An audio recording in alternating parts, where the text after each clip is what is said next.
made it to Hebrews chapter 11, and right now we're in the middle of this journey through the hall of faith.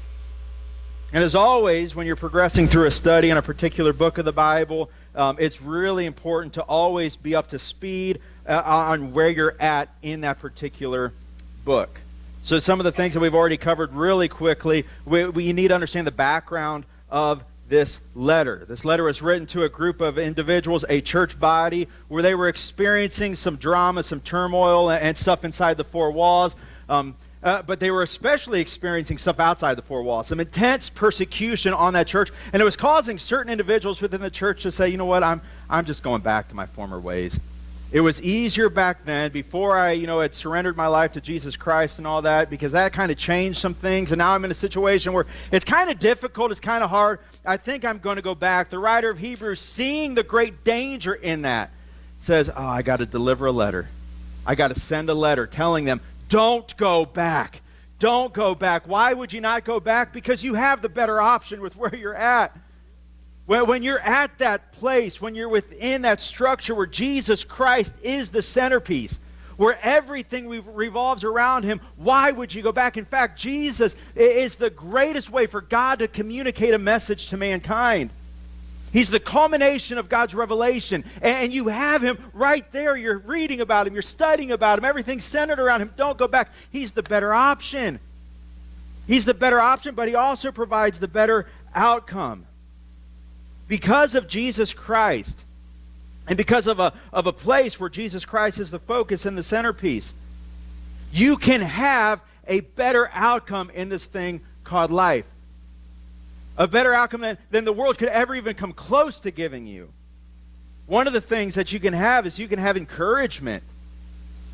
Because of Jesus Christ, there is encouragement to the discouraged. And the reality is life can be quite discouraging, even for a believer, where things are trying to rob you of the courage. Courage being that ability to do what needs to be done. And there's times where life can deplete you of that. But Jesus provides an opportunity to be encouraged.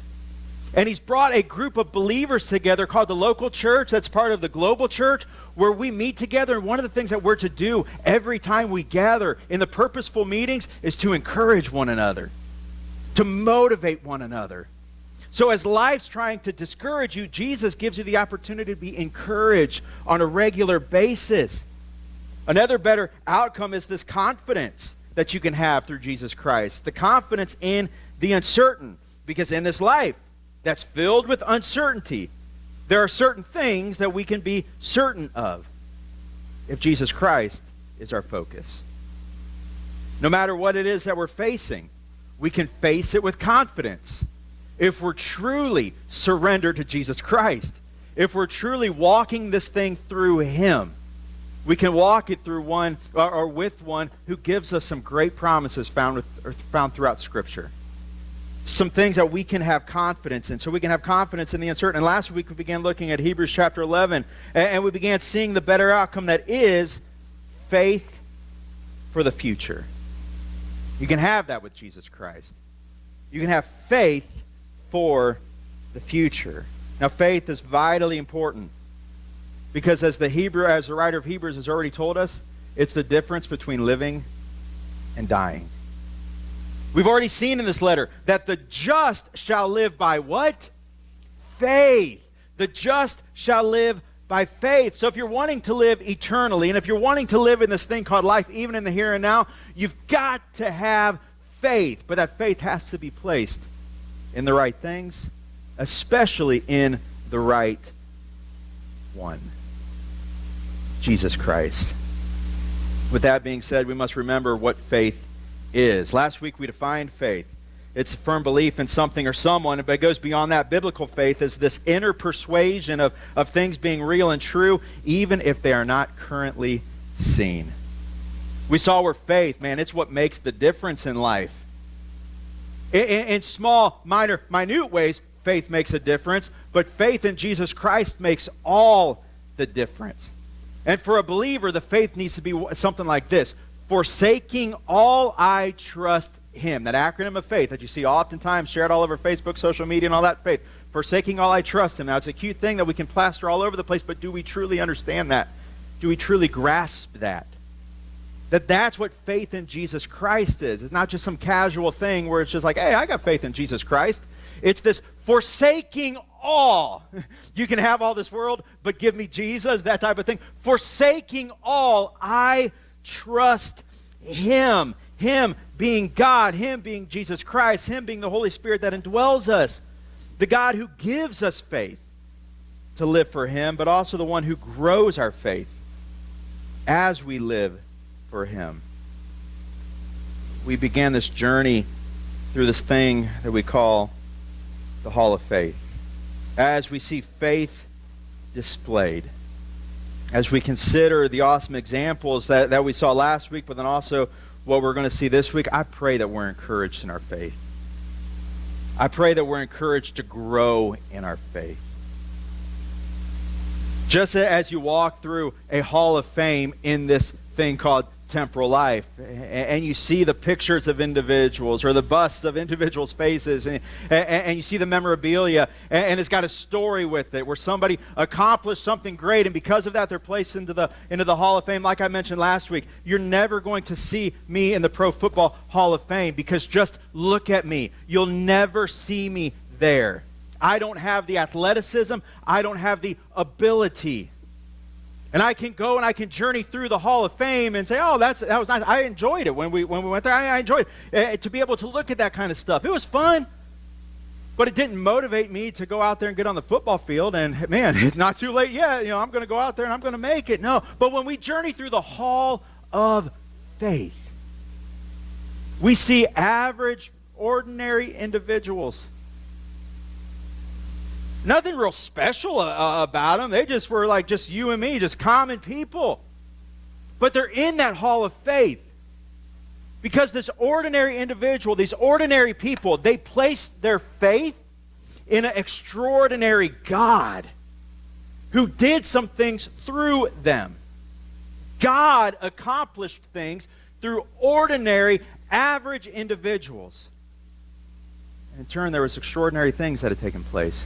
And that's where for us, when we journey through the Hall of Faith, we can be encouraged to say, wow, look what this person did, look what that person did. And how did they accomplish that?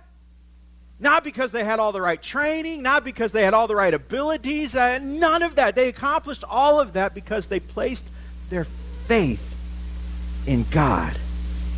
We've already seen the first room in this Hall of Faith. Last week we looked at Abel, Enoch, Noah, Abraham, Sarah, and in all of those 5 individuals, we saw where they believed and they never went back. What an awesome reality. And that's what the writer of Hebrews is letting us know there in that first room within this Hall of Faith. That if we believe, there's no going back. It's a lifelong journey that takes us into eternity. That's why it's an eternal journey. And that's where the writer of Hebrews, again, writing to the church, letting them know that, hey, there are some people within the church who think they believe, and they can go back. And there's a danger in that because there's no sacrifice for them beyond Jesus Christ. But when you truly believe, there's no going back. Now we continue our journey through the Hall of Faith, and we're going to enter into a room where those who are mentioned are going to be ones who have a great impact on future generations. This room, it's all of 6 verses there in Hebrews chapter 11. But we're going to journey from Genesis chapter 12 through Genesis chapter 50 as we get stories for each one of these. So it's going to be a long morning, brothers and sisters. So get comfortable. Genesis 12 through 50. Wow. But let me tell you something. It's going to be fun. The first exhibit and example in this room is that of, once again, Abraham. Hebrews chapter 11 and verse number 17. You can follow along the screens if you wish. If you got your Bibles, turn there quickly. But Hebrews chapter 11 and verse number 17, entering into this second room of individuals who by faith accomplish things, in this case, again, for future generations. Notice with me in verse number 17, it was by faith. Now again, not by awesome abilities and great athleticism and all of that stuff, the right education and the fact that this person just, man, they had a mind and they had a brain. It was by faith that Abraham did something. He offered Isaac as a sacrifice when God was testing him.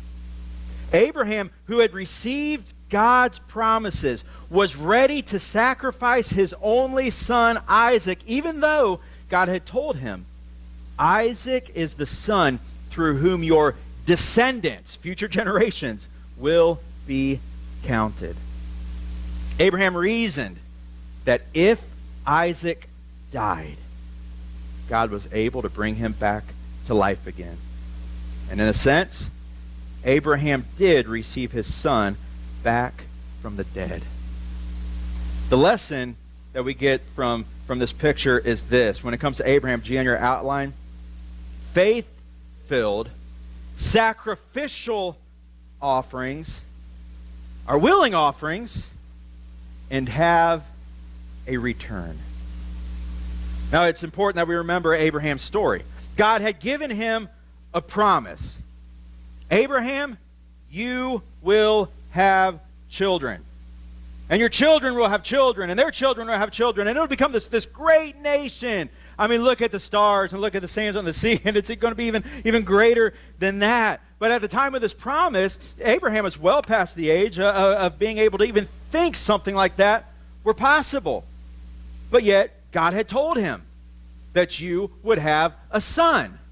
Okay, Abraham, after probably even in that time, just reasoning his mind, okay, but God, I can believe you, I can trust in that, has a son.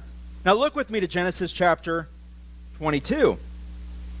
He's got this son, who now is in his late teens, this one who God had promised, this promised son, who would be the very one that through him you would have generations to come. This great nation where you will be Father Abraham, who has many sons have Father Abraham sort of thing. There will be people in children's church singing about you for years to come. And here we see this late teenager, like he's a full-grown man now. His name's Isaac.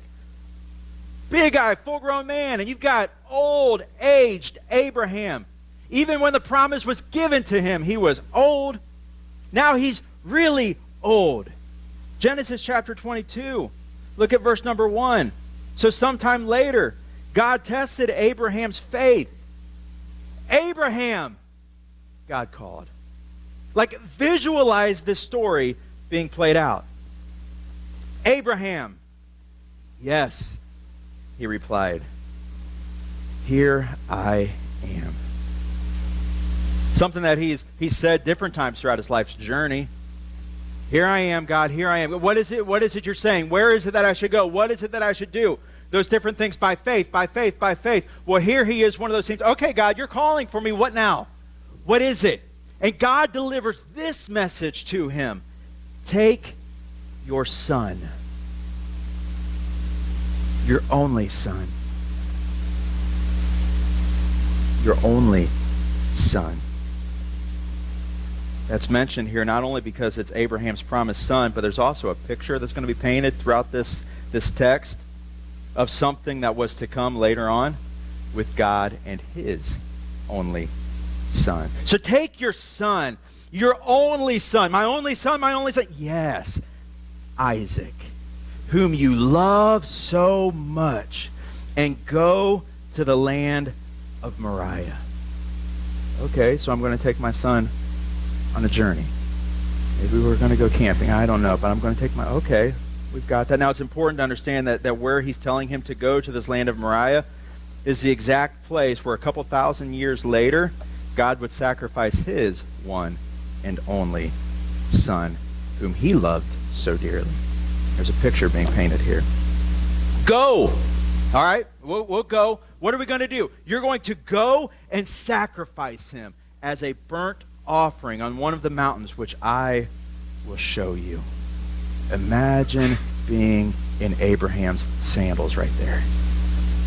And you get that message. I'm going to do what? We're going to do what? My one and only son, who I love so much, and you're asking me to do this? No, you're telling me to go do this. Now, you'd probably be thinking the same thing I'd be thinking to myself. God, I thought you were different. Like, I know these false gods out there, they're telling their people, children sacrifices. That's what you do. There's idols that are built where people are sacrificing their children. God, I thought you were different. Like, I truly believed you were different.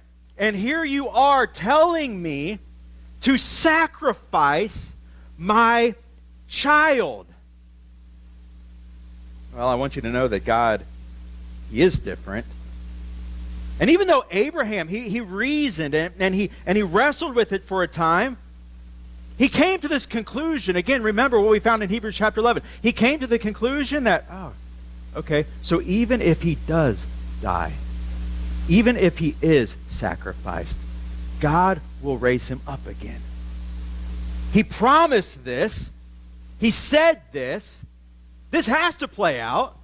I'm not understanding this journey right now, but I do understand and I do believe and I do have faith. So the next morning, notice what happened. Abraham got up early. I don't know about you, but I would be pressing the snooze or whatever it was back then that would wake you up, the rooster. I'd be saying, shut up. I'm sleeping in because today's the day.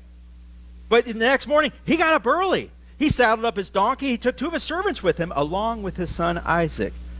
Then he chopped wood for a fire for a burnt offering and set out for the place God had told him. On the third day of their journey, Abraham looked up and saw the place in the distance. Stay here with the donkey, Abraham told the servants. The boy and I will travel a little farther. We will worship there, and then we will come right back. That's faith right there. We, Abraham saying, Isaac and I, we will go, we will worship him. I will do what God had said. I will worship him. And we will be right back. The we aspect. So Abraham placed wood for the burnt offering on Isaac's shoulders, much like Jesus would later carry the wooden cross on his shoulders. Same place. While he himself carried the fire and the knife.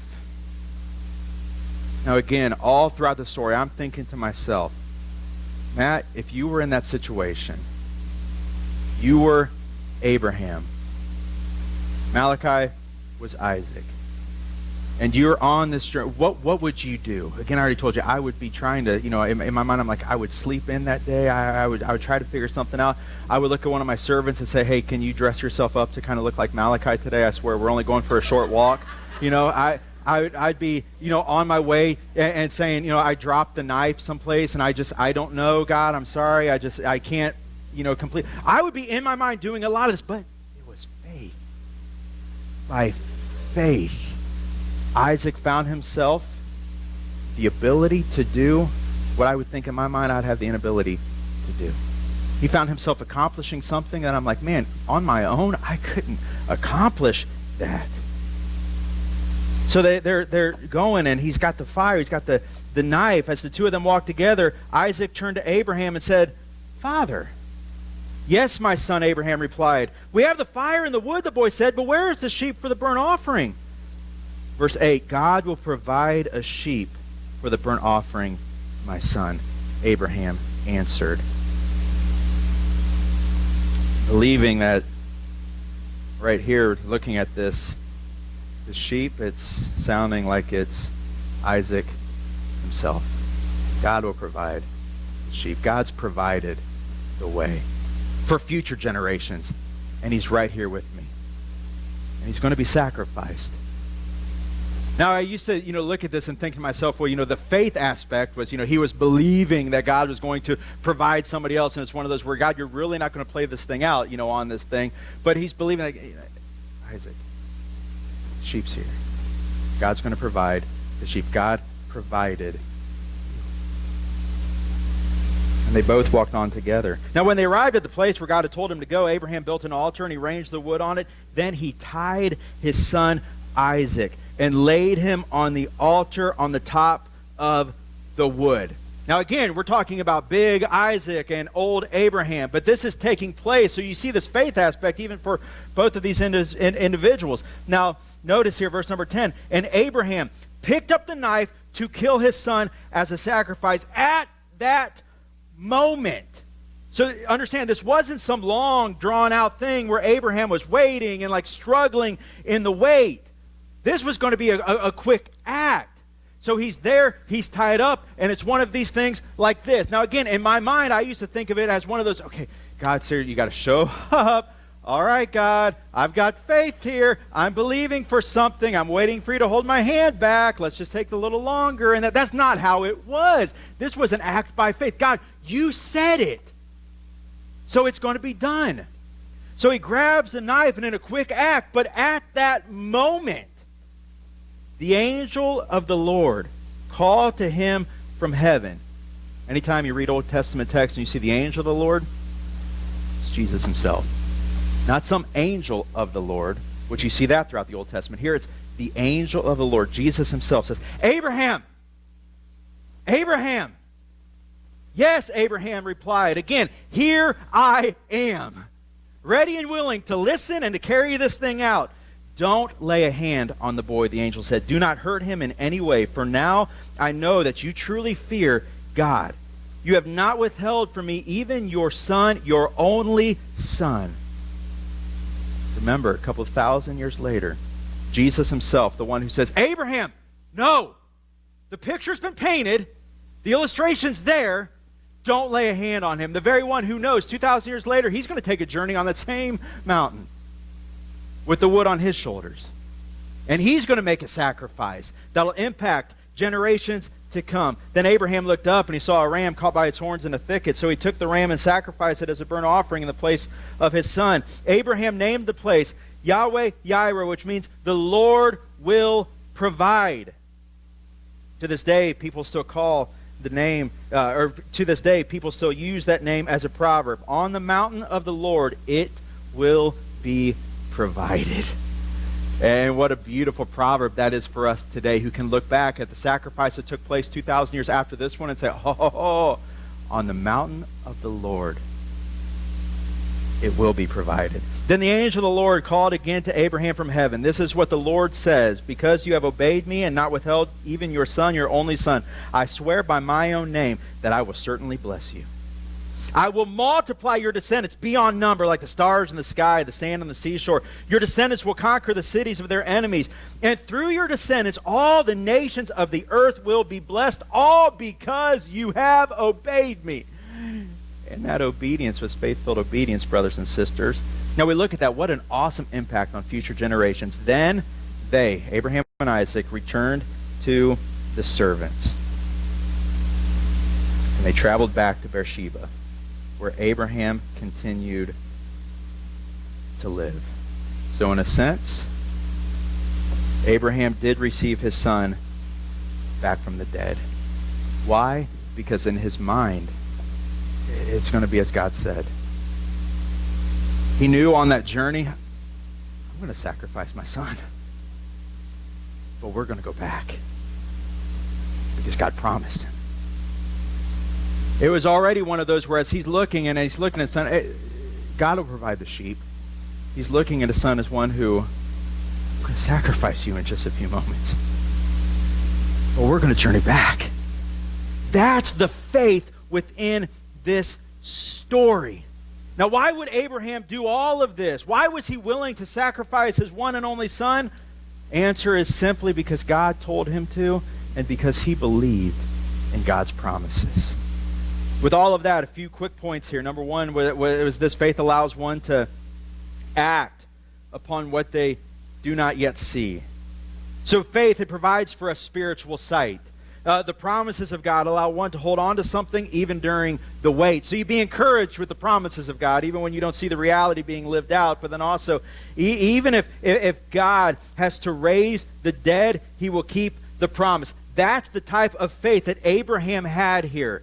And it's one of those that led to this, the willing sacrificial offering that reveals the depth of the relationship and the reverence one has for the Lord, where one can look at him and see him as one who can accomplish anything according to his will and to his purposes, where there's no limit to his power.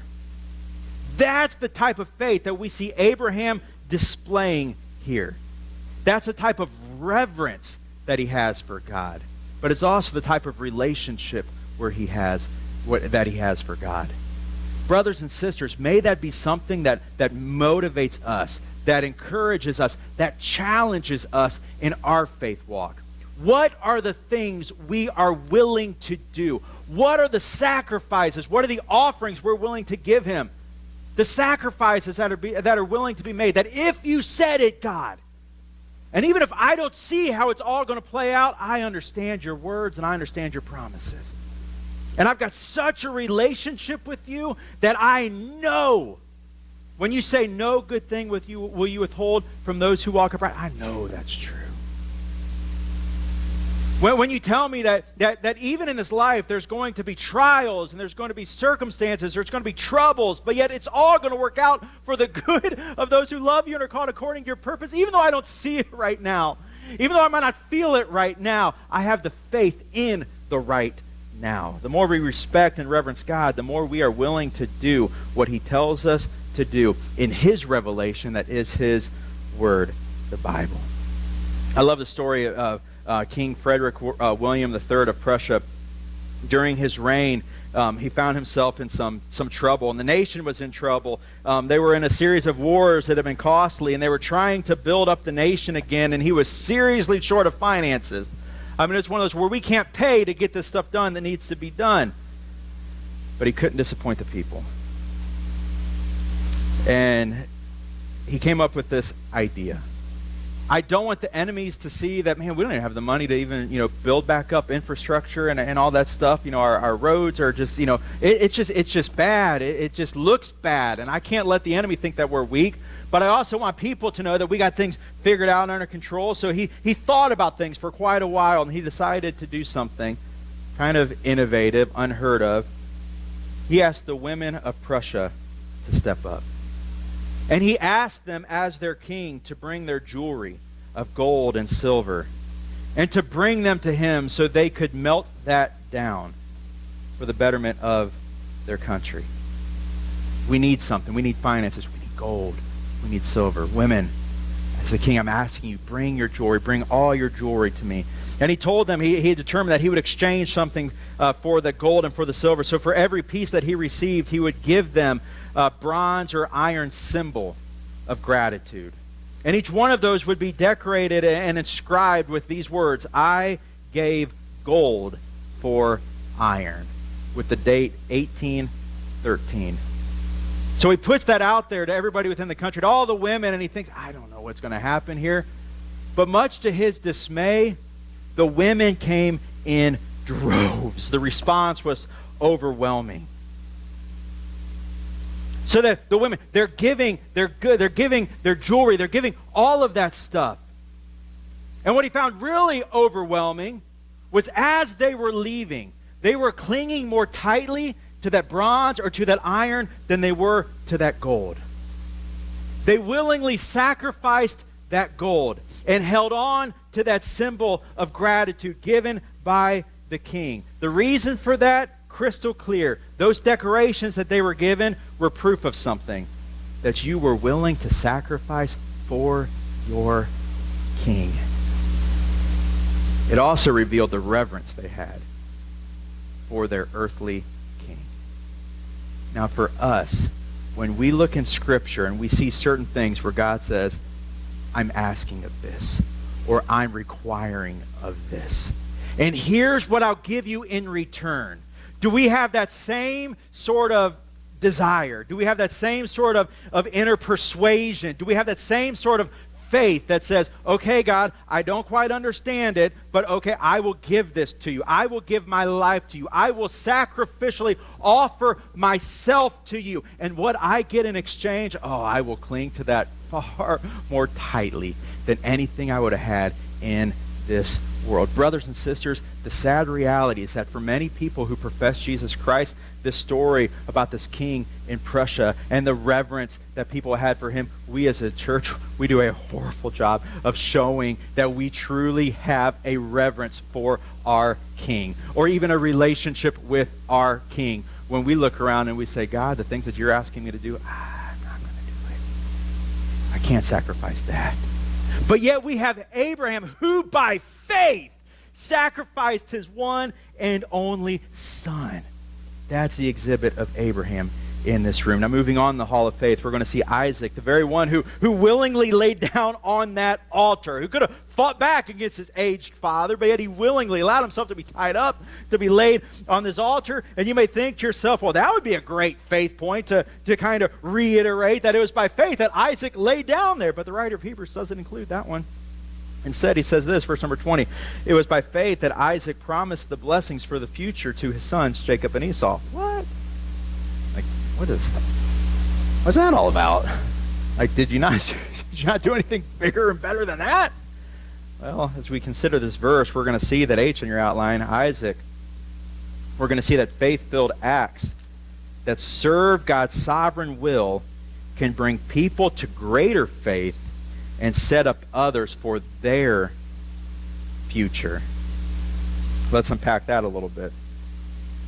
Let's consider the story referenced within this verse. And as we get ready to do that, for any of you who may think to yourself that you've got dysfunction in your family, well, Isaac, his wife Rebekah, and you know, for them they had twin sons, the older Esau, the younger Jacob, and even in that small family, wow, there was dysfunction in that particular family unit. Yeah, here's how it plays out. The Lord said that the younger would be greater than the older. The older is going to serve the younger. All right? Big issue with that is the problem was that that's the opposite of how things worked back then. Esau, the older, should have been served by the younger. Now Esau was this rugged type of a man. Like that man's man. Hairy and rough skin. And Jacob, he's more of a soft man. Not that hairy, and he's kind of a mama's boy is what he was. Again, Esau, Isaac's favorite. So not only did the culture say that the older is the one who should give the birthright, you should give the blessing to, he should be the one that should be served, but even his own desires, he just said, that's my favorite. That's the one that I want to receive that. Now here's where the dysfunction really starts picking up. Jacob was Rebekah's favorite. She wanted Jacob to receive the blessing that was actually due him. But instead of having a conversation with the Lord about, how is this thing supposed to work out? Like, I'll trust you and I'll put my faith in you to just kind of, work this thing out. Instead of going and having a conversation with her husband about, we know what God said. She tells Jacob to go out and find himself a hairy suit. You're going to go out there, you're going to get this hairy suit, and we're going to trick your father. He wants this meal, he wants this dinner. I'll take care of that. I will fix this dinner, and we're going to trick Isaac. So upon Jacob's return, he goes in to see his father, who's old and blind by this time, tricks him, lies to him. Now, it shouldn't come as much a surprise because his name means heel or deceiver. He'd already gotten the birthright by now. Now he's going to trick his father out of the blessing. But yet it was already promised by God. It was willed by God. So why the trickery? Why go to those lengths? Well, the answer is this, because there are times when people trust God's sovereign will. His sovereign will is this, his will that will be accomplished. There are times people trust that. There are times where people truly believe his promises. And they believe that he's going to carry it out. And there's other times where people doubt it. And they say, oh, okay, God, I see that you say that. I'm seeing something different in the here and now, so let me act on my own, all right? Let me do this over here, all right? Now, I know you've willed that. I don't quite have enough faith, though, that you're going to be able to accomplish that. So now, since I'm doubting your sovereign will, I'm going to amp up my game, and I'm going to do things on my own. Now, for all of us, here's something that we as Love Action Church need to get. If God sovereignly willed it, he will see to it that it's carried out. Understand that, okay? So you don't take matters in your own hands and stuff. You don't find yourself fighting against God's sovereign will, but don't also find yourself trying to do what only God can accomplish when it comes to carrying out that will. So understand, when it comes to God's sovereign will, it can either be trusted and carried out, or it can be doubted. And it will be carried out. God's sovereign will be carried out. So Genesis chapter 27 for a few minutes. Let's journey in here. So you can see we're making fast progress. We've made it from Genesis chapter 12 all the way to Genesis chapter 27. As we turn here, though, I want us to get this, understand this. I want us to remember this, okay? If you are here this morning and you are a Rebecca or you are a Jacob, don't resort to trickery. I'm not saying if that's your actual names. I'm saying if that's the description of you, where I doubt sometimes God's sovereign will and how it's going to be willed and how it's going to be carried out. Don't resort to trickery. Hold on to faith. Now, if you're an Isaac or an Esau, don't try to fight it. Or don't try finding a way around it. And there's a lot of people who do that, where they find themselves actually fighting God's sovereign will. And they don't have enough faith to understand that God is doing something. He's working something out. But there's good that comes out of even these attempts for trickery and working out things. Genesis chapter 27, verse number 30. Everyone still with me this morning? All right, as soon as Isaac had finished blessing Jacob, so that's where we're at in the story. He had just blessed Jacob, and almost before Jacob had left his father, Esau returned from his hunt. Now Esau had prepared a delicious meal, and he had brought it to his father. Then he said, "Sit up, my father, and eat my wild game, so you can give me your blessing." But Isaac asked him, "Who are you?" Esau replied, "It's your son, your firstborn son, Esau." Isaac began to tremble uncontrollably and said, "Then who just served me wild game? I had already eaten it, and I blessed him just before you came." Now notice these words of faith, even with the context of what we've already seen within this story.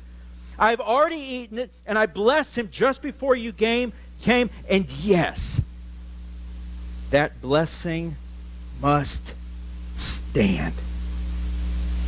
So this here shows that even though Isaac was conflicted with his obedience to God, and even conflicted with what he had just done, he has enough faith in that moment to know that his blessing is binding and must stand. And I believe the fact that he's trembling uncontrollably there, he's coming to this point of faith where it's like, God, I wasn't wanting to do it this way. God, I wanted to bless Esau, and I had it all set up, and somehow I blessed the wrong son, but I blessed the right son. Oh, God, you are so big. God, what you did here.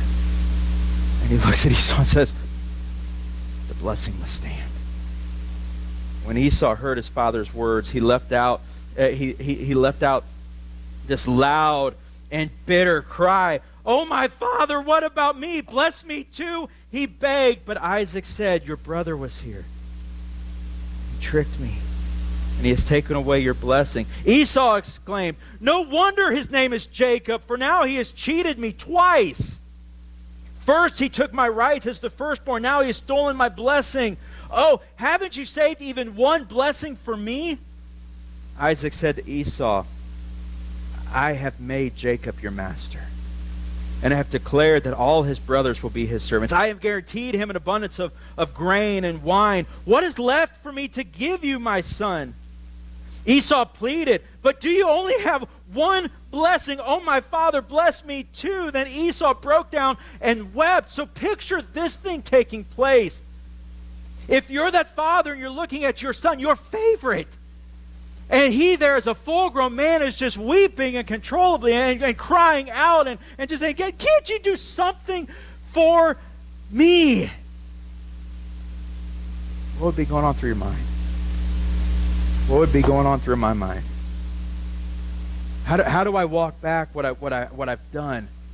How do I take like a time out in the situation and say, let me try reasoning with God again. Let me try talking him out of something. Maybe I just directly disobey him. And I just say, okay, I know I gave that, but you know what? Now I'm just revoking that blessing from you and I'm giving it to you. How do I make this thing happen? How do I make this thing work out? How can I make my favorite son feel better? Here's what Isaac does. Finally, his father Isaac said to him, you will live away from the richness of the earth and away from the dew of the heavens above. You will live by your sword, and you will serve your brother. But when you decide to break free, you will shake his yoke from your neck. So here Isaac does bless Esau by telling him of his future. Your younger brother, he's going to be served by you. He's going to have it all. And you're just going away. That's what you're going to do. You're going to live by your sword. It's not going to be the life that you wanted. You will serve your brother.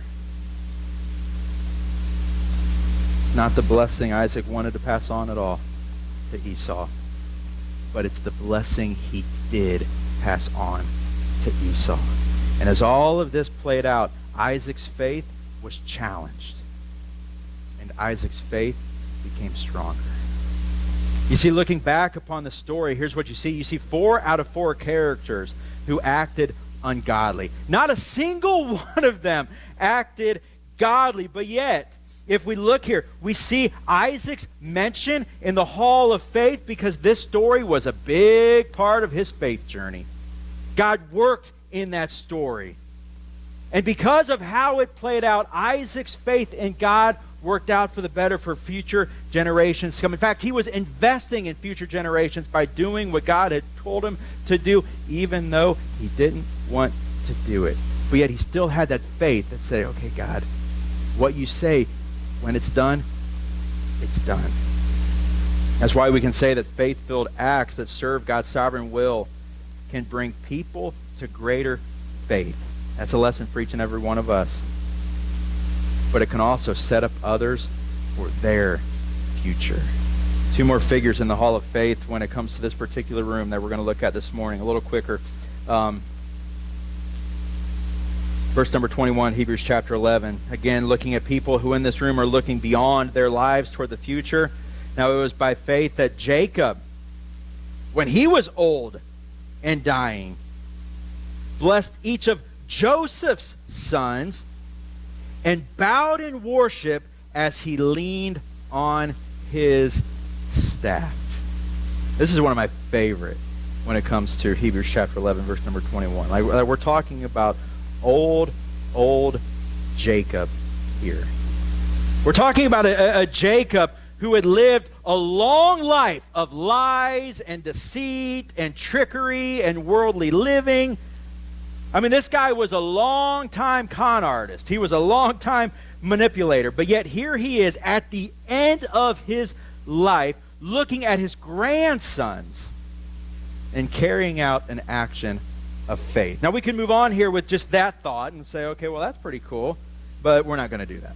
Because if we did, we'd be missing out on the most significant part of verse number 21 that is oftentimes overlooked. Now again, look here at verse number 21. It was by faith that Jacob, when he was old and dying, blessed each of Joseph's sons and bowed in worship as he leaned on his staff. As he leaned on his staff. As he leaned on his staff. Why in the world would the writer of Hebrews include that in the description? Like why is this picture of an old man? All we need to know is he's an old man, right? You know, he's not an old man. That's what he is. He's an old man, and he's blessing his grandsons. All right, let's move on to the next one. There's something significant about the use of that staff. There's something significant in the story of this man's life as to why he's leaning on the staff. You see, it's not just that he's old. There's special mention. There's a special significance that comes from a special story in Jacob's life. And you think back upon his father Isaac, when it comes to God's sovereign will, and you just kind of struggle with it. This man took it a step further, and he actually physically fought against God. Jacob's inclusion in the Hall of Faith shows us this. In your outline, Jacob, faith-filled acts that impact generations to come can come from someone who once lived ungodly and even fought against God.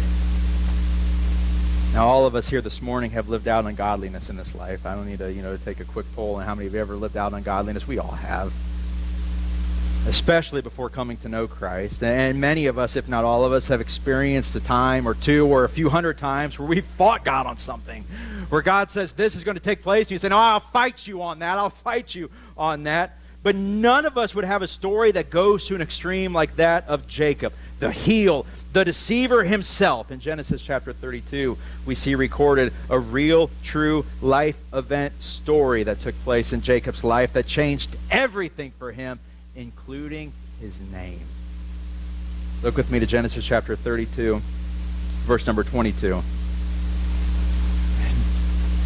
During the night, Jacob got up, took his 2 wives, his 2 servant wives, and his 11 sons, and crossed the Jabbok River with them. After taking them to the other side, he sent over all of his possessions. This left Jacob all alone in the camp. And a man, this man's the Lord, spoiler alert on that, and a man came and wrestled with him until the dawn began to break. Now, did you see something significant here? Right here, we're talking about it wasn't Jacob wrestling with God. Now, Jacob was kind of he was set in his ways at this point. He was living his best life now. That's what he was living for. Here we see that it's God who's wrestling with him. It was God saying that there are things that are meant to happen, Jacob, and you're not allowing them to happen. All right, so there's going to be a wrestling match here. Okay, do you understand that? Like, there's stuff that's going to be done.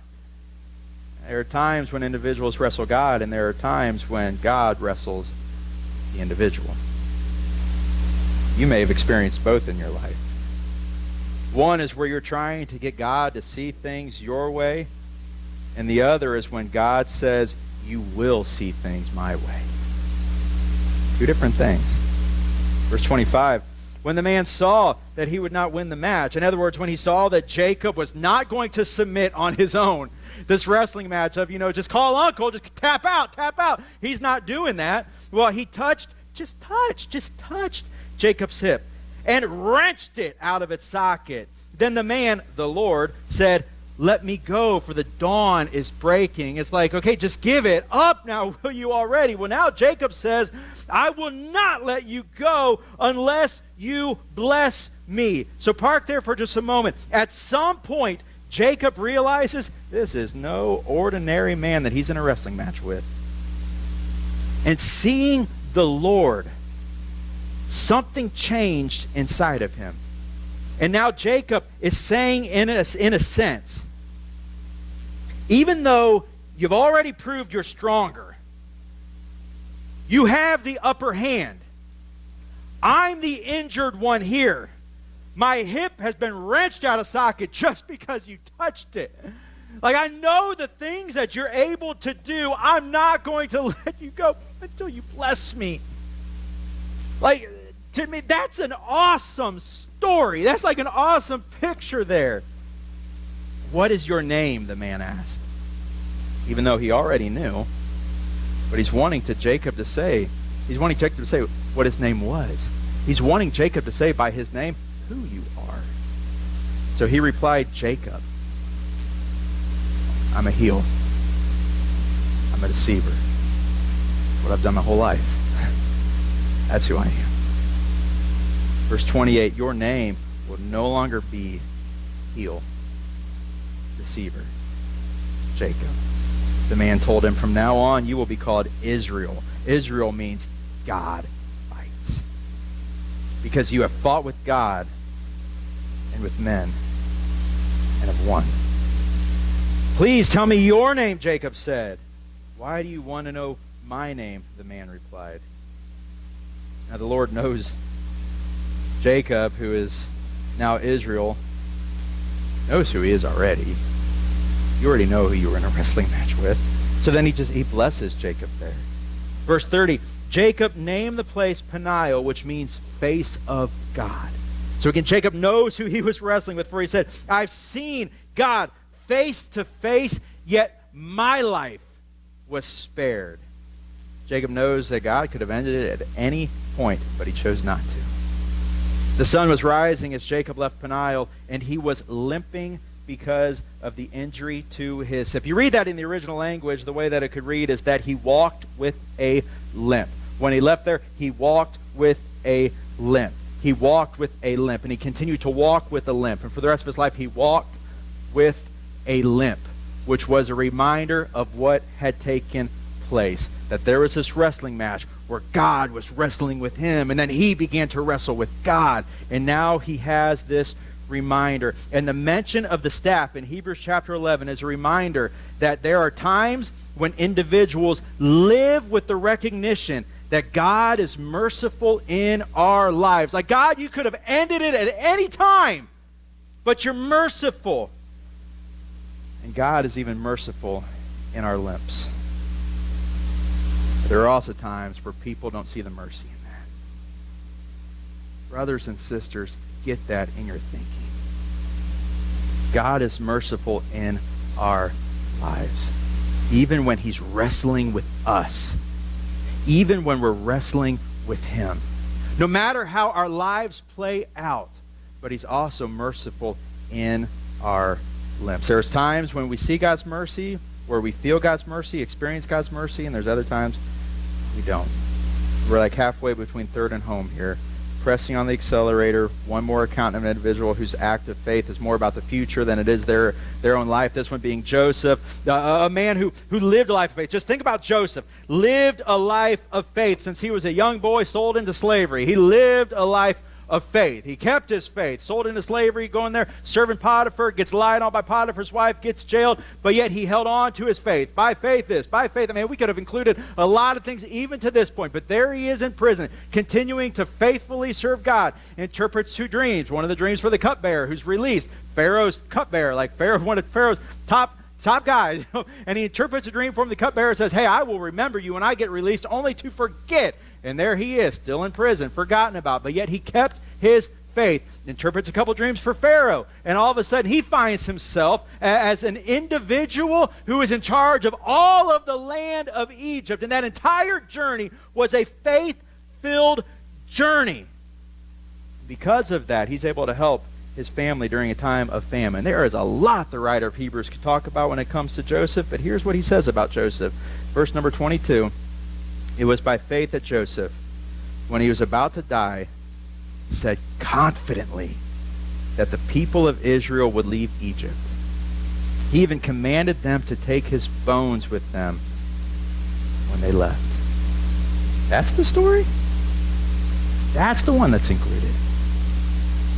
At this particular stop in the Hall of Faith, through Joseph we see, Jay on your outline, faith-filled confidence that believes both the Word of God and the God of the Word.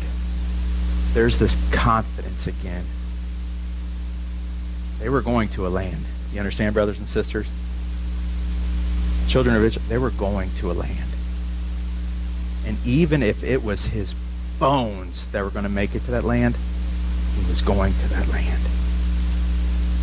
What a picture that is concerning the faith that we can have for a land that's promised. That future land.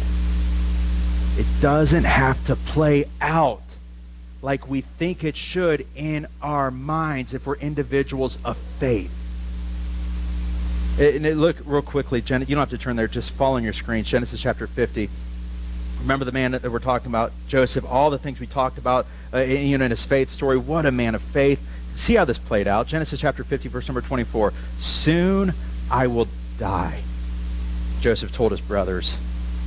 But God will surely come to help you and lead you out of this land of Egypt. His faith never shaken, never wavered.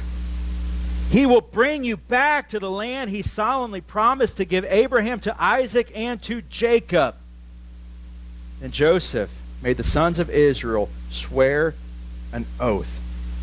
And he said, when God comes to help you, because he will, and when he leads you back, because he will, you must take my bones with you.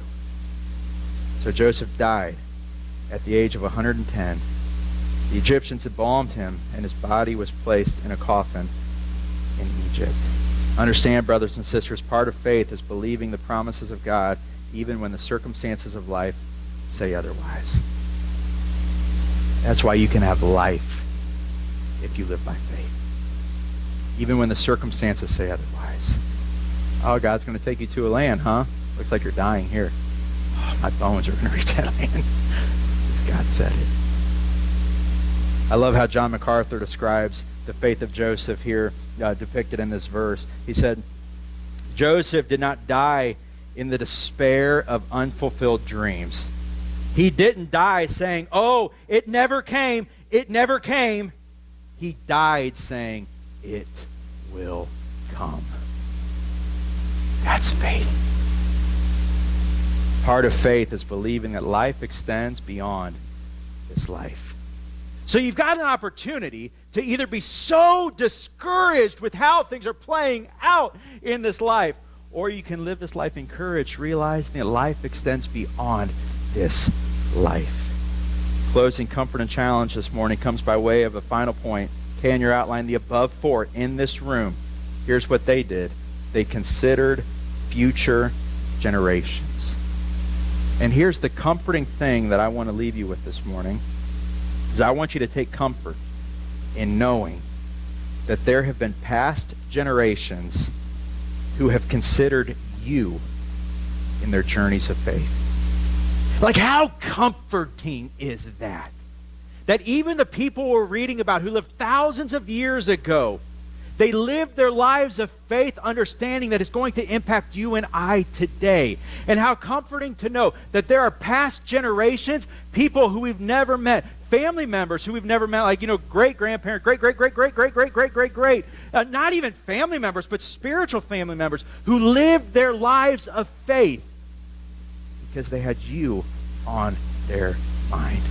Understanding that their faith is going to extend beyond their life. Brothers and sisters, like, I am strongly encouraged this morning in knowing that there were individuals of faith 50 years ago, 100 years ago, 500 years ago, who were remaining steadfast in their faith. And I'm impacted today because of it. And you're impacted today because of it. Take comfort in knowing that there are individuals who will be able to thank in glory one day. And when we're walking a new heaven and a new earth, we'll be able to say, hey, thank you for being a person of faith. Because you affected me. You impacted me. Thank you for that. Take comfort in that this morning, but also accept this challenge to consider others in your life of faith.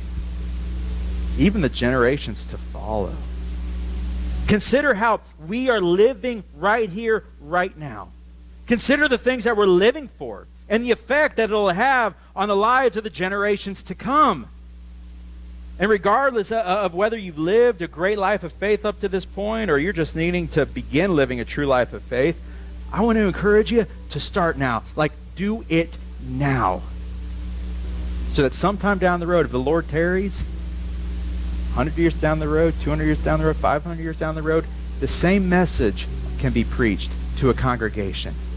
And when they talk about a comforting reality, even though they never met us, they never knew us, their minds could be thinking about those individuals who realized that their lives of faith can have a great impact on future generations. Heavenly